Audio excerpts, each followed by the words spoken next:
রমাদান মাসের শেষ দশকে নবী সাল্লাল্লাহু আলাইহি ওয়াসাল্লাম আমাদেরকে জানাতে বের হয়েছিলেন যে এক্স্যাক্টলি কোন রাতে লাইলাতুল কদর। নবীজি লাইলাতুল কদর পেয়েছিলেন, তার কপালে কাদামাটির দাগ ছিল, ওই রাতে বৃষ্টি হয়েছিল। লাইলাতুল কদরের রাতে বৃষ্টি হতে পারে, এর একটা আলামত। তিনি বলতে বের হয়েছেন সাহাবীদেরকে যে কবে লাইলাতুল কদর। পথিমধ্যে দেখলেন দুইজন মুসলিম আপোষে ঝগড়া করছে। কি করছে? যেটা আমরা সচরাচর করি আর কি। দুইজন মুসলিম আপোষে ঝগড়া করছে। নবী সাল্লাল্লাহু আলাইহি ওয়াসাল্লাম বললেন যে আমি লাইলাতুল কদর জানানোর জন্যই এসেছিলাম, কিন্তু মুসলিমদের আপোষের ঝগড়ার কারণে এই জ্ঞানটাকে আমার থেকে ভুলিয়ে দেওয়া হয়েছে। এই ভুলিয়ে দেওয়ার মধ্যেই কল্যাণ ছিল। নবী সাল্লাল্লাহু আলাইহি ওয়াসাল্লাম বললেন, তোমরা লাইলাতুল কদর রমাদানের শেষ দশকে তালাশ করবে, শেষ দশকের বিজোড় রাতে তালাশ করবে, অর্থাৎ 21, 25, 23, 27 এবং 29 এই 5টা রাতে তোমরা লাইলাতুল কদর তালাশ করবে। ইনশাআল্লাহ এর মধ্যে একটা রাত লাইলাতুল কদর হবে।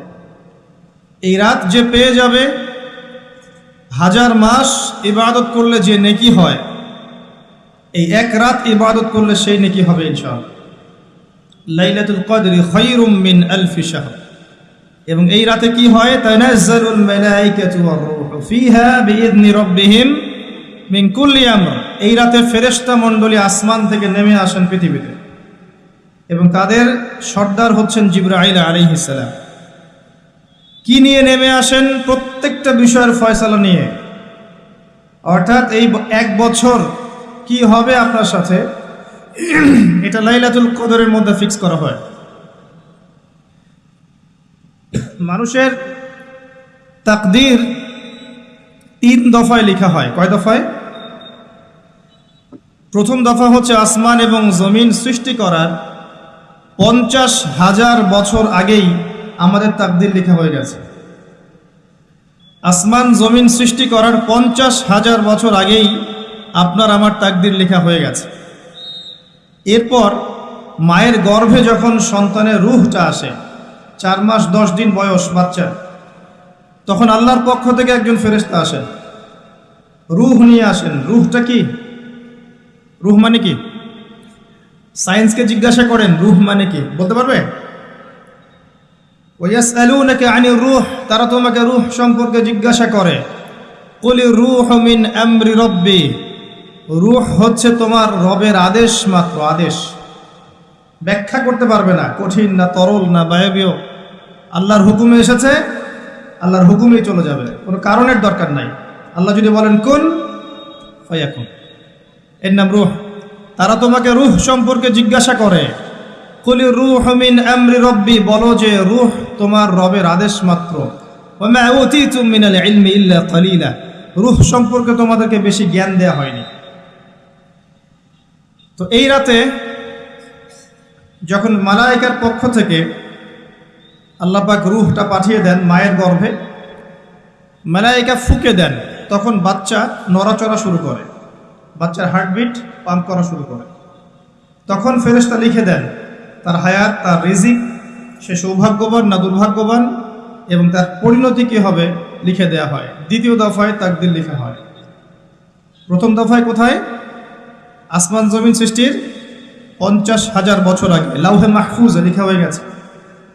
দ্বিতীয় দফা এখানে। এরপর লাইলাতুল কদরে আগামী 1 বছর কোথায় কি হবে না হবে প্রত্যেকটা বিষয় ফয়সালা করা হয় লাইলাতুল কদরে, যেটা রমাদান মাসের শেষ দশকে, শেষ দশকের বিজোড় রাতে। অতএব শেষ দশকে আমরা বাজার ঘাটে বেশি ব্যস্ত হব না। রমাজান আসন্ন, আমি কয়েকটা লেকচারে এটা নিয়ে কথাও বলেছি, তবে আপনাদেরকে স্মরণ করানোর জন্য আমি কয়েকটা কাজের কথা বলছি। রমাজান মাসের প্রথম কাজ হচ্ছে বিশুদ্ধভাবে সওম রাখা।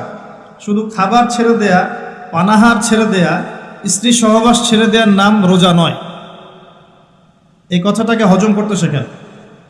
খাবার, পানীয়, স্ত্রী সহবাস ছেড়ে দেওয়ার নামই শুধু রোজা নয়। যতক্ষণ পর্যন্ত একজন রোজাদার আল্লাহ পাকের সমস্ত নিষেধ ত্যাগ না করছে, রোজা হচ্ছে না। একজন ব্যক্তি যদি পানাহার ছেড়ে দিয়ে সুদ খায়, সওম রেখে জেনা করে, সওম রেখে মিথ্যা কথা বলে, রোজা রেখে মানুষকে ঠকায়, রোজা রেখে মাপে কম দেয়, রোজা রেখে দুর্নীতি করে, রোজা রেখে ঘুষ খায়, ইত্যাদি ইত্যাদি, ওই ব্যক্তির রোজার আল্লাহর কাছে কোনো দাম নাই। এমনভাবে হাদিস এসেছে, কেউ যদি রোজা রেখে মিথ্যা কথা বলে, অশ্লীল কাজ করে, ওই ব্যক্তির পানাহার ত্যাগ করায় আল্লাহ পাকের কিচ্ছু যায় আসে না। বলে নাউজুবিল্লাহ। তাহলে সওমের প্রকৃত অর্থ হচ্ছে আত্মশুদ্ধি অর্জন করা, তাকওয়া অর্জন করা। তাকওয়া তখনই অর্জিত হবে যখন আমরা আল্লাহর সমস্ত হারাম ছাড়তে পারব, তার আগ পর্যন্ত না। রোজা রাখবেন এভাবে যাতে আল্লাহ পাকের নিষেধে আপনি না জড়ান। 2 নাম্বার, রমজান মাসে বেশি থেকে বেশি দান সদাকা করেন। আপনাকে আল্লাহ পাক যতটুকু সামর্থ্য দিয়েছেন, এই সামর্থ্য দিয়ে বেশি থেকে বেশি দান সদাকা করেন। পারবেন? পারা যাবে ইনশাআল্লাহ। আল্লাহ তৌফিক দান করুন। 3, রমজান মাসে বেশি ভোগ বিলাসী হবেন না, খুব বেশি খেতে যাবেন না। ওই যে বলি আমি একটা কথা, সেহেরি এমনভাবে করবেন না যে মনে হয় আপনার জীবনের শেষ খাওয়া। এমনভাবে সেহেরি করবেন না। ইফতারে এত বেশি আয়োজন করবেন না যে আপনার রোজার আধ্যাত্মিকত্ব নষ্ট হয়ে যায়।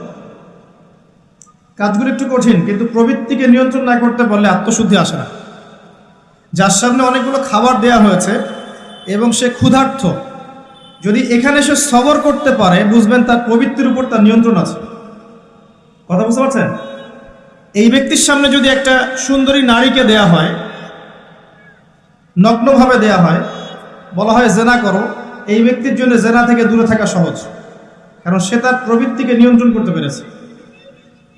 যখন দেখবেন খাবার টেবিলে অনেকগুলো গোগ্রাসে মানুষ খাচ্ছে দাড়ি টুপি নিয়ে, বুঝবেন এই ব্যক্তির উপর তার প্রবৃত্তি জয়লাভ করেছে।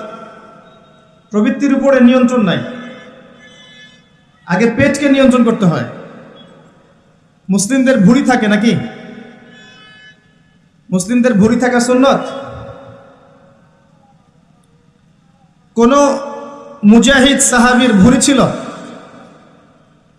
আজকে দেখবেন মুসলিমদের মধ্যে প্রচুর ভুঁড়িওয়ালা মানুষ আছে। নবী সাল্লাল্লাহু আলাইহি ওয়াসাল্লাম শেষ জামানার হাদিসে বলেছেন, শেষ জামানায় এমন একটা সময় আসবে যে মুসলিমরা হবে আয়েশি, খুব আরাম প্রিয়, সাকিল হবে, মেদ জন্মাবে, ঠেস দিয়ে দেয়ালে শুয়ে থাকবে আর বলবে আমি কোরআন মানি, হাদিস মানি না। রমজান মাসে খাওয়ারকে নিয়ন্ত্রণ করেন। 3 নাম্বার, রমাদান মাসটা হবে কোরআনময়। রমজানে কোরআনকে সময় দিবেন, কারণ কোরআনই হচ্ছে সেই কারণ যার কারণে রমজান মাসকে সম্মানিত করা হয়েছে। কি করবেন কোরআনকে নিয়ে? প্রথমত আপনি তিলাওয়াত করবেন, বিশুদ্ধ করে তিলাওয়াত করবেন। প্রত্যেকদিন একটা করে পারা তিলাওয়াত করার চেষ্টা করেন। পারা যাবে ইনশাআল্লাহ? এক পারা একদিনে 20 পৃষ্ঠা, সময় লাগবে সর্বোচ্চ 1 ঘন্টা। হাফেজে কোরআন যারা, তাদের মাত্র 20 মিনিট লাগে। আর যারা আমরা কোরআন টুকটাক বুঝি, তাদের উচিত হবে রমজান মাসে কোরআন অর্থসহ পড়া, একটু গবেষণা করা, আল্লাহ পাক কি বলেছেন কোরআনে, এটাকে তাদাব্বুর করা। পারা যাবে ইনশাআল্লাহ? যারা হাফেজ আছি, রমজান মাসে হিফজ চর্চা করবে। তারাবির সালাতে আমরা পুরো কোরআন খতম করব ইনশাআল্লাহ। এবং তারাবির সালাতে যিনি তেলাওয়াত করবেন, তার তিলাওয়াতটা হবে সুমধুর। সবচেয়ে সেরা তেলাওয়াতকারীকে তারাবি পড়াতে দেবেন। ইমাম সাহেবদেরকে, মুয়াজ্জিন সাহেবদেরকে, খতিব সাহেবদেরকে, তাদের পরিবারের দায়িত্ব আপনারা নিয়ে নেবেন। তারা এই মাসে দিনকে সময় দিবে, কোরআনকে সময় দিবে, তারাবি পড়াবে, নামাজ পড়াবে। তাদের ফ্যামিলির দায়িত্ব আপনারা নেবেন। তাদেরকে ভালো অঙ্কের হাদিয়ার ব্যবস্থা করবে, যাতে তাদের টাকা পয়সা রিজিকের জন্য ফিকির করতে না হয়। পারবেন না ইনশাআল্লাহ? ইনশাআল্লাহ তাআলা কোরআনকে সময় দিবেন, কোরআন তাদাব্বুর করবেন, গবেষণা করবেন, তিলাওয়াত করবেন। এটাই সেই মাস যেই মাসে কোরআন নাজিল হয়েছে। আর কোরআন নাজিল হয়েছে বলেই বিশ্বে ইসলাম প্রতিষ্ঠা পেয়েছে। কোরআন না থাকলে ইসলাম থাকতো? হাদিস না থাকলে ইসলাম থাকতো? কোরআন হাদিস আল্লাহর ওয়াহি, আল্লাহর প্রত্যাদেশ এই মাসে নাজিল করা হয়েছে। তাহলে এই মাসের মূল বিষয়টা কি? এই মাসের মূল বিষয়টাই হচ্ছে কোরআন। কোরআনময় রমাদান, রমজান হবে কোরআনময়। কোরআন তেলাওয়াত শুনবেন।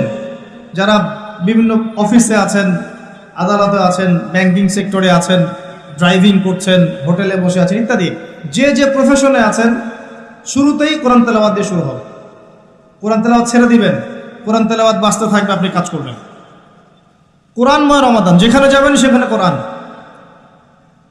গান শুনবেন না, কোরআন শুনবেন। বাসায় কোরআন তেলাওয়াত ছাড়বেন, সবাই মিলে দেখবেন, কোরআনময় চর্চা হবে। পারা যাবে ইনশাআল্লাহ। এক মাস যারা কোরআন পড়তে জানেন না, এই এক মাস আপনার জন্য সর্বোত্তম সময় কোরআন শেখার। ইমাম সাহেবের কাছে যাবেন, মুয়াজ্জিন সাহেবের কাছে যাবেন, স্থানীয় আলেমের কাছে যাবেন, মাদ্রাসায় যাবেন, এক মাসের কোরআনের কোর্স করবেন। এই মাস শেষে যেন আমরা দেখতে পাই যে এই এলাকার সমস্ত মানুষ কোরআন পড়তে জানে। পারা যাবে ইনশাআল্লাহ। আল্লাহকে ওয়াদা করেন এই মাসে কোরআন তেলাওয়াত শিখবই ইনশাআল্লাহ। পারা যাবে ইনশাআল্লাহ।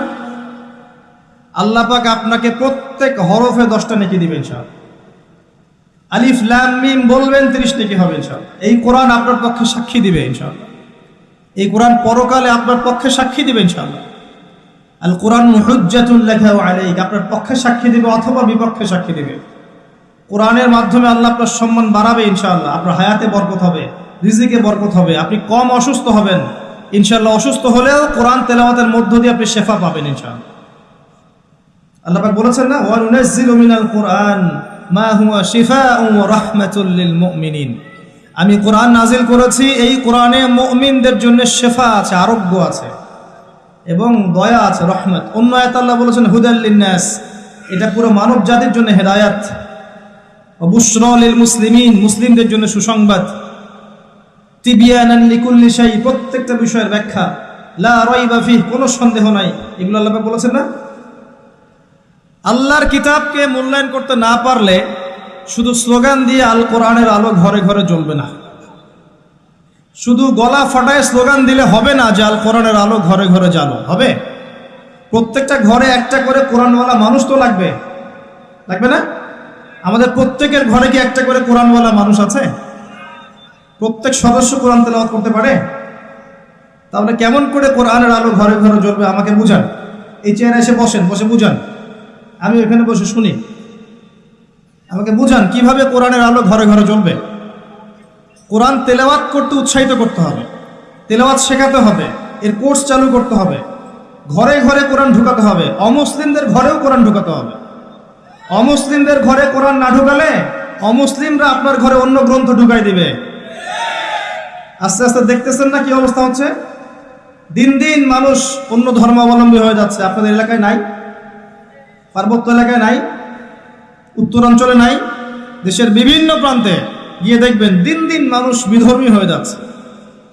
মানব সেবার নামে, সোশ্যাল ওয়ার্কের নামে, মানবতার নামে, চাকরি দেওয়ার নামে, ঋণ দেওয়ার নামে, এসবের নামে মানুষকে ধর্মান্তরিত করা হচ্ছে।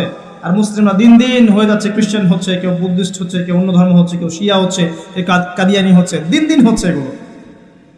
এগুলো হতে হতে দেখবেন এমন একটা সময় আসবে যে আমরা ওই ইখতিলাফি বিষয় নিয়ে মারামারি কাটাকাটি করতে থাকবো, ওরা দেখবেন যে পুরো জায়গা দখল করে ফেলেছে।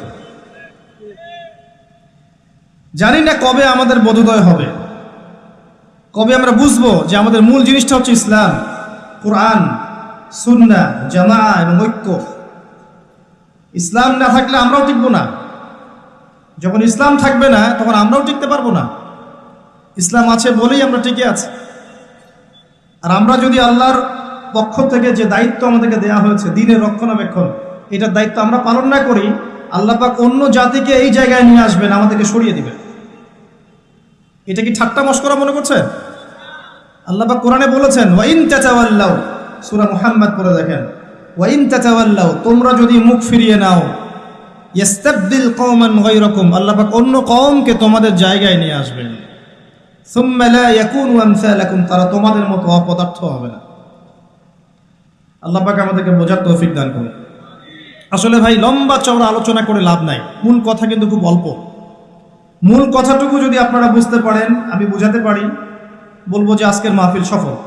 আমরা দোয়া করি আজকের মাহফিল যারা অ্যারেঞ্জ করেছে, শ্রম দিয়েছে, অর্থ দিয়েছে, মেধা দিয়েছে, প্রশাসনিক সহযোগিতা দিয়েছে, সার্বিকভাবে সহযোগিতা করেছে, আল্লাহ পাক সবার নেক হায়াত হালাল রিজিকে আল্লাহ পাক বৃদ্ধি করুন, আমিন। কোরআনময় রমাদান হবে, রমজানটা হবে কোরআনময়। খালি কোরআন নিয়ে পড়ে থাকবেন, হাদিস পড়বেন, তালিম করবেন, মসজিদে নামাজের পরে হাদিসের চর্চা হবে, আসর থেকে মাগরিব পর্যন্ত ইমাম সাহেব একটা বিষয়ের উপর দার্স দেবে, একসাথে ইফতার করবেন, একটা ইসলামী সংস্কৃতি বিরাজ করবে। আমলের মৌসুম, গুনাহ মাফ করানোর একটা মৌসুম।